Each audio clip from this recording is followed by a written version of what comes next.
Goddag, går jeg, Mogens.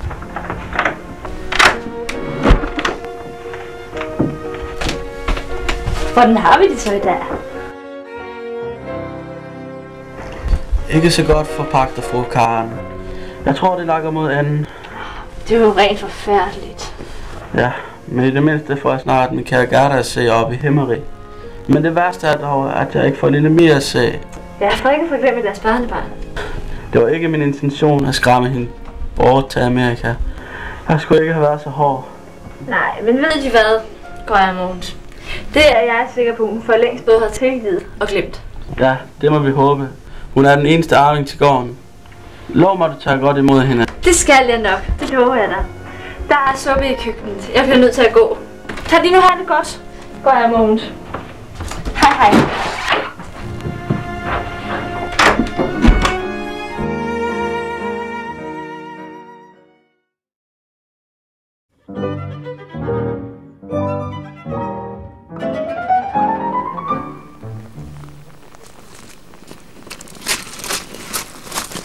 Kom så. Så kommer vi for sent igen. Det var også bare fordi, du skulle gøre så nydeligt derhjemme. Og tag pænt til din mor. Kom så.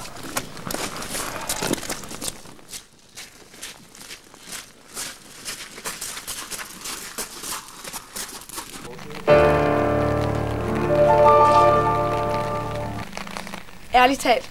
Holder I mig for nar? Jeg har ventet her i 20 minutter. Min søn er træt. Ja, det må du altså virkelig meget undskylde. Og velkommen til dig. Jeg er forpagtet mor. Og det er så min søn Per. Og det må så være lille Jens går ud fra.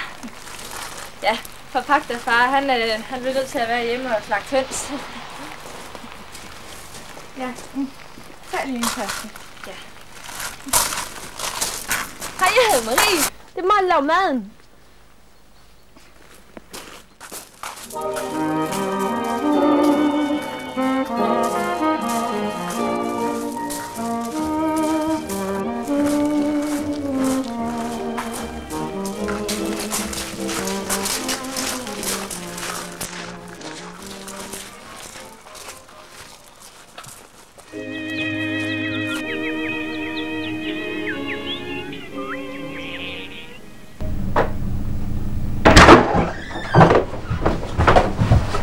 Ja, det er så din værelse.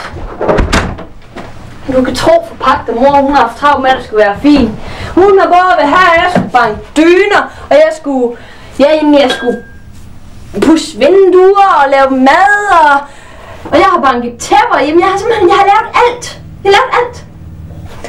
Jamen, du må da være sulten nu, når du har været på sådan en lang rejse. Skal du ikke med ned og have noget at spise? Kom, du kan ned og have noget at spise, kom. Jeg er stadig med dig. Jeg hører, du har en søn. Jeg har en masse dyr. Jeg tror, han bliver glad for at se på dem. En stor hest og en lille kat.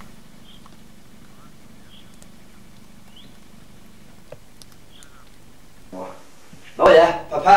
Meget er rigtigt. Nå da. Ja, det siger du godt nok nu. Men bare vent til jeg fortæller dig, at kalden måske ligger skævt. Helvede du så da. Ja, men så må vi i hvert fald i veterinæren. Det er nok det bedste, ja. Nej.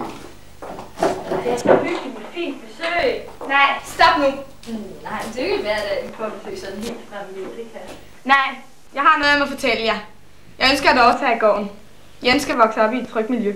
Vi skal være ude om 20 dage. Det var dog den stiveste. Men søster Mie, kan vi ikke tale om det? Nej, jeg har bestemt mig. Så er der ikke andet at gøre. Så må du udvise den rundt på gården. Hey, papa, din schuft! Jamen, så må det jo være det, jeg gør.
Nå, kommer du der? Har du efterhånden fået set det hele? Du om Per han ikke er blevet begejstret for dig. Tror du? Ja, Per han er så en god dreng. Ja, men jeg har altså mine tvivl, Marie. Du ved nok, jeg har bedt familien forlade gården. Hvad nu, hvis det bare spille for galleriet? For at beholde den? Det tror jeg ikke. Han kunne aldrig finde på at lege med dine følelser. Nå, jeg er smuttet op til mit kammer. Kan du have det godt? Ja, lige måde.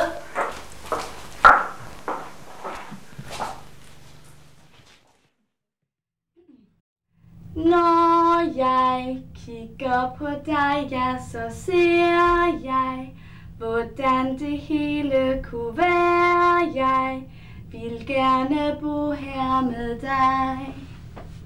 Men lur mig, om ikke du går og tror, at du på den måde kan få din gård. Hvad nu, hvis nu du kun tager mig for den? Så vis mig nu, at du elsker mig. Sig mig nu, at du elsker mig. Jeg har virkelig brug for en ven.